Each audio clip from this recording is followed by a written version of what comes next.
Bienvenidos a mi canal, Las Monedas de Judas. En esta ocasión, les traigo la biografía y las profecías de Joseph Terelia, un hombre que fue pintor, escritor, vidente y místico greco-católico, nacido en la localidad de Keletsin, en la Ucrania occidental, el 27 de octubre del año 1943, y testigo y mensajero de las apariciones marianas de la Virgen de Bruselas, que él asegura haber visto en 7 ocasiones. La represión política y religiosa vivida en la antigua URSS se cruzó en el camino de Joseph Terelia, lo que le condenó a convertirse en un disidente político, preso de conciencia, para terminar convirtiéndose en un exiliado. Joseph Terelia, desde muy jovencito, se convirtió en un activista de la fe religiosa y por la evangelización de su país, luchó y sufrió martirio. A los 15 años, ejercía labores de predicación y se convirtió en un líder espiritual para sus compañeros, con gran poder de convocatoria. Se dice que era capaz de organizar reuniones con más de 1000 asistentes, en su gran mayoría jóvenes que se reunían para adorar la Eucaristía y el Sagrado Corazón de Jesús. Joseph Terelia organizaba debates y seminarios clandestinos en graneros y casas particulares e incluso en bosques, debido a la intolerancia religiosa de las autoridades soviéticas. A los 19 años, Joseph Terelia fue reclutado por el ejército soviético. En el centro de reclutamiento descubrieron entre sus pertenencias una Biblia y cierta literatura católica que pretendía usar como proselitismo para difundir el mensaje de Dios entre sus compañeros, por lo cual fue arrestado y después condenado a 4 años de prisión, que terminaron convirtiéndose en 15 años, sin libertad, en manos de sus captores, sometido a un trato inhumano e degradante. Finalmente, Joseph Terelia pasó 23 años en prisiones conocidas como gulags, 9 años en régimen de aislamiento y como paciente en hospitales psiquiátricos. En la historia reciente, diferentes regímenes políticos de ideología comunista, fascista o con apariencia democrática han utilizado la psiquiatría moderna para despersonalizar y destruir a disidentes, tanto por sus creencias políticas como religiosas, y presentarlos como dementes ante la sociedad. Hay una serie de hechos insólitos que han marcado la vida de Joseph Terelia, como por ejemplo, que lograse fugarse en 9 ocasiones de colonias penitenciarias de alta seguridad, lo que según algunos solo se podría explicar con la ayuda de Dios. La primera aparición mariana de Joseph Terelia tuvo lugar el 12 de febrero de 1970. Parece ser que el vidente estaba encerrado en una celda destinada para que los presos perecieran en ella por congelación. Esto sucedió en la prisión de Vladimir, en el Cuerpo Especial 2 al norte de Moscú, capital de Rusia. Cuentan que allí se le apareció la Virgen cuando estaba a punto de fallecer, y con los ojos cerrados, la Virgen le tocó su frente y ojos, y escuchó una voz que le dijo: «Me llamaste, y he venido a ti». Joseph Terelia fue una persona que luchó por la libertad religiosa, la libre práctica de culto y ritos, la liberación de los condenados por la fe. Para ello, creó un comité para la protección de la Iglesia greco-católica ucraniana. El Papa Juan Pablo II se reunió con él en la década de los 80 para consultarle sus profecías del futuro, y también mostró interés por la persecución a la que eran sometidos los creyentes greco-católicos en la Unión Soviética. Los arrestos contra los miembros más activos de la Iglesia greco-católica ucraniana por parte de las autoridades soviéticas eran una constante, pero eso no echaba para atrás a Joseph Terelia y sus compañeros, pues seguían con su activismo debido al deterioro de la Iglesia en la clandestinidad. Algunos motivos de peso eran la falta de sacerdotes que se hubieran formado antes de la aparición de la URSS, también que algunos creyentes greco-católicos acudían a templos cristianos ortodoxos. La Iglesia greco-católica ucraniana tuvo que esperar en la sombra para ser reconocida y legalizada por las autoridades de una Ucrania independiente. Sin embargo, cuando la Unión de las Repúblicas Socialistas Soviéticas se disolvió y Ucrania declaró su independencia, no se le concedió a Joseph Terelia la ciudadanía ucraniana. Él visitaba el país como invitado turista, y todo a pesar de los sacrificios que había hecho por su comunidad. En el año 1985, por ejemplo, él fue condenado por las autoridades de la República Socialista de Ucrania, dependiente de la antigua URSS, a 7 años de prisión, bajo la acusación de compilar y editar 8 números de la Crónica de la Iglesia Católica Ucraniana, escribir una carta a Hans Mayer, el jefe del Comité de Católicos Alemanes, distribuir literatura teológica, declaraciones religiosas orales, etc.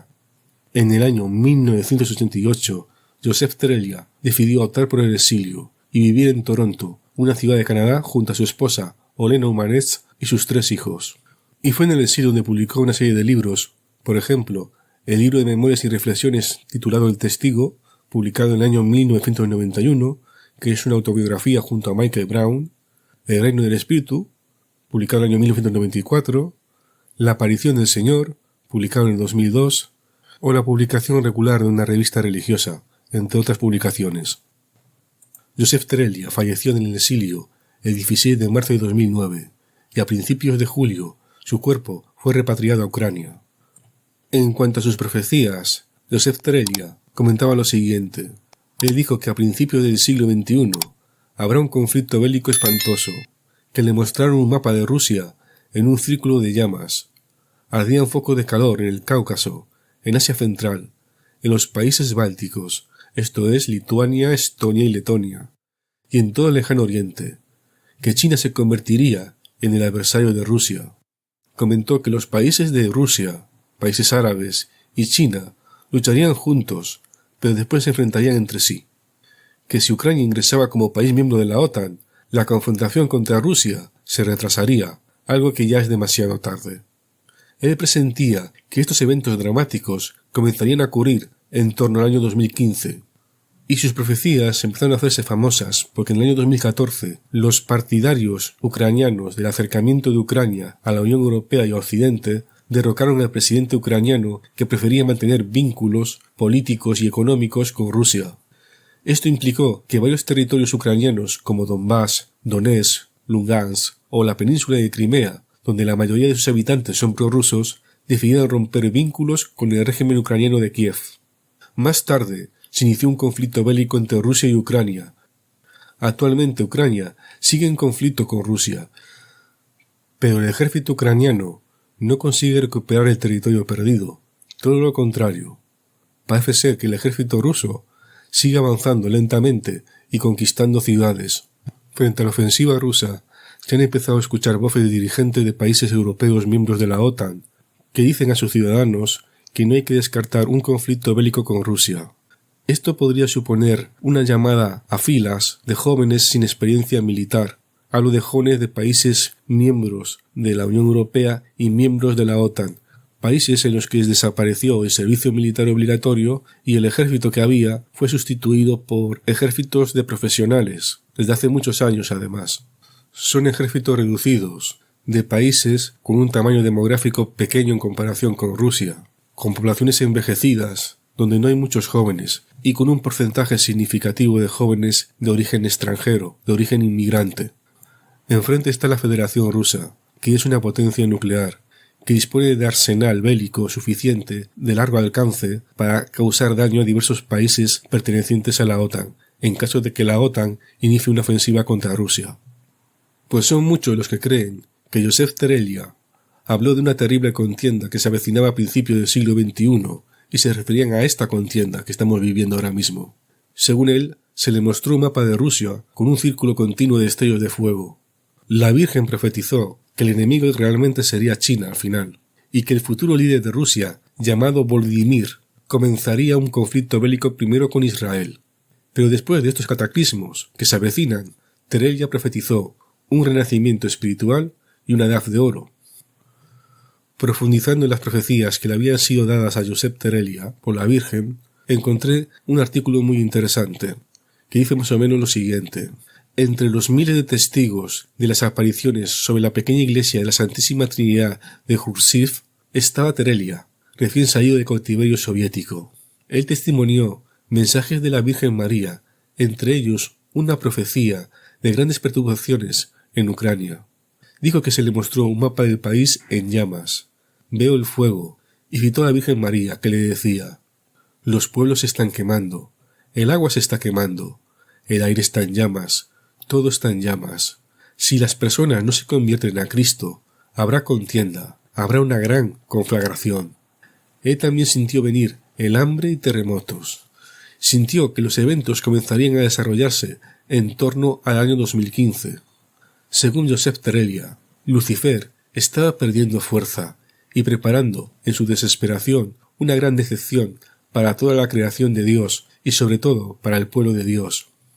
Existen otras visiones de Joseph Terelia, como por ejemplo la famosa visión que tuvo el 12 de febrero de 1970 en la prisión de Vladimir, a 165 kilómetros al noroeste de Moscú. La Virgen se le apareció en la celda y le invitó a perdonar a sus enemigos. Según él, la Virgen también profetizó lo siguiente: todavía tenemos por delante años de dificultades y humillaciones. Rusia sigue estando en la oscuridad y el mal. Hasta que el pueblo no se arrepienta y afecta a mi hijo, no habrá paz, porque la paz solo puede venir donde hay justicia. Ora por tus enemigos, olvídate de ellos, y tendrás un camino abierto de luz. Una segunda aparición tuvo lugar 2 años después, el 12 de febrero de 1972, cuando él estaba en régimen de incomunicación. En una celda, él estaba falleciendo de frío. Le dolía hasta la raíz del cabello. Él no podía mover ningún miembro. Se había acostado en la cama para fallecer. En ese punto, él dice que sintió el cálido toque de la mano de una mujer suave como la leche, que le calentó, sintió el calor en la habitación, y pensó que estaba alucinando o agonizando. Pero entonces escuchó la voz: «¿Me has llamado? Y he venido a ti. ¿No crees que soy yo?» Entonces vio delante de él una mujer joven y le dijo: «Tú no vas a ser liberado de la prisión todavía. Solo has hecho la mitad del camino. Pero no te preocupes, yo estoy contigo». Luego de ser liberado, Joseph Terelia experimentó otras apariciones marianas. Por ejemplo, una que ocurrió el lunes 21 de octubre de 2002 en Canadá. La Virgen le dijo lo siguiente: «Hijo mío, el momento que San Juan había anunciado vino. Los tiempos de los tiempos.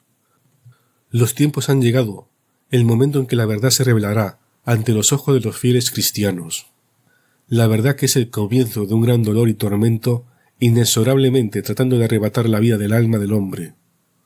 El diablo está sentado en su trono, su altar, y ahora se ha convertido en el enemigo de todas las iniciativas buenas. El anticristo tiene el control de todas las actividades humanas, con la fuerza y el poder de su padre, Satanás. El espíritu del mal conduce a los apóstatas al caos y la incredulidad. El anticristo está trabajando activamente en este espíritu del mal en la mente del hombre, su conciencia y el subconsciente. Por lo tanto, el hombre es impulsado a cometer atrocidades todavía mayores.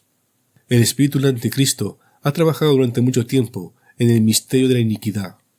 Él se hace más y más fuerte en estos días de miseria. El terreno está preparado para el futuro benefactor de la humanidad. Hasta ahora, el mayor obstáculo en la ejecución final de las ideas del anticristo es la Iglesia de Cristo, la única que está completamente en armonía con la revelación divina y revela los planes verdaderamente oscuros de Satanás. Hoy en día hay muchas fuerzas oscuras y las organizaciones luciferinas trabajan para socavar la fe cristiana. Los cristianos deberían recordar y tener en cuenta que los coros de los santos y mártires de la Iglesia miran hacia abajo y después de estos tiempos de retroceso se preguntan: ¿por qué no defienden su fe? Mis hijos, como nunca antes, los siervos de Satanás, los masones, son cada vez más activos en sus esfuerzos subversivos en contra de la Iglesia, la familia y las naciones del mundo. El padre de los masones, el anticristo, está en sus cabezas, un mentiroso y un ladrón de generación en generación. Después de haber infiltrado la Iglesia, los siervos del diablo y del caos comenzaron a eliminar activamente las oraciones cristianas, las invocaciones a San Miguel Arcángel, que es el patrono de la Iglesia católica. Su nombre fue borrado de la misa y los textos litúrgicos. En un futuro, sacerdotes y obispos modernos destruirán las estatuas del Arcángel San Miguel, y lo justificarán diciendo que ocupaban el lugar de Cristo, lo que es una gran mentira. En la Iglesia, las cosas se oponen a Dios, los rituales de la contrición son eliminados en la Cuaresma, la negación y la penitencia son objetos de burla. En su lugar, predican una vida feliz y el amor de la gloria. Los masones católicos difunden la idea de que Jesucristo nos ha ganado para el cielo por su sacrificio en la cruz y que nuestros esfuerzos humanos no son necesarios. Utilizan a los sacerdotes modernos para falsificar la misa, de manera que eliminan la santidad. El anticristo, por este espíritu del mal, trata de poner en duda la verdad de la Eucaristía. Por ello, el Papa ha decidido organizar el Congreso Eucarístico para el mundo entero. El 17 de septiembre de este año, tú tuviste la gracia excepcional, con tu esposa, de arrodillarse ante el Santo Padre para recibir la bendición papal. Los enemigos de Dios y su Iglesia extienden la idea de que la Eucaristía es un símbolo y que Jesús no está presente bajo la apariencia del pan y el vino durante la Sagrada Liturgia. Por eso se prohibió la celebración de la Santa Misa en latín. El anticristo ordenó a su espíritu maligno, los masones, socavar la autoridad de los sacerdotes, que parecen gente común. Las mujeres se están moviendo alrededor de la Iglesia, sin cubrirse la cabeza. Sacerdotes modernos llaman a la mujer para servir en la Santa Misa invocando las razones de la igualdad de género e incluso deben ser admitidas en el sacerdocio, lo que ofenda a mi hijo. Ellos exigen la plena libertad de acción para las mujeres como sacerdotes ministeriales. El anticristo exige la interdicción de arrodillarse durante la recepción de la Sagrada Comunión, porque el espíritu de la democracia lo requiere. Les dicen a los niños que Dios los ama tal como son, para que los niños tengan plena libertad para hacer lo que quieran. Los religiosos apóstatas enseñan a los niños a no juntar sus manos con devoción en la oración, porque Dios los ama tal como son. Muchas iglesias prohíben la música de órgano y lo reemplazan con la música moderna. Sacerdotes modernos están haciendo todo lo posible para destruir la relación personal de Jesús con los que oran. Al mismo tiempo, los satanistas en el mundo tratan rápidamente de destruir la economía y los negocios. Estos son los signos de pánico del anticristo. Él sabe que no puede prevalecer sobre la Iglesia, y la derrota caerá sobre él como nunca antes. Los grandes cambios vienen en el Oriente, y en Oriente Medio, y en el Nordeste. Rusia mostrará su verdadero rostro. Recuerda que tú no puedes entrar en el mismo río dos veces. Si quieres conocer a un hombre hoy en día, no lo juzgues por sus hechos y obras pasadas. Porque el hombre es lo que realmente es, y solo lo que es ahora. El hombre está cambiando muy rápidamente, así que debes aprender acerca de lo que cumple hoy en día. Para ganar tiempo, el anticristo difundirá medias verdades acerca de su estado, para animar a la gente a pensar que no todo está perdido. Ya he dicho que hay que mirar sus obras si quieres conocer a los siervos del diablo. Hay muchas organizaciones de la Iglesia bajo el control de Satanás. Grupos católicos están tratando de paralizar la verdad sobre el anticristo. Es por eso que los masones ignoran y persiguen a aquellos que acusan a Satanás y la obra del diablo. Ellos serán renombrados y no presentarán más visiones primitivas del anticristo, y no hablarán de la amenaza a la humanidad debido a la gran cantidad de degenerados luchando por someter por el poder a las personas. Por lo tanto, tú deberás solo reconocer la verdad. Si te ha gustado este vídeo, suscríbete a mi canal, dale al like, activa la campanilla para recibir notificaciones, puedes seguirme en las redes sociales y leer mis blogs. También puedes colaborar en este proyecto. Te dejo los enlaces en la descripción. Un saludo y hasta pronto.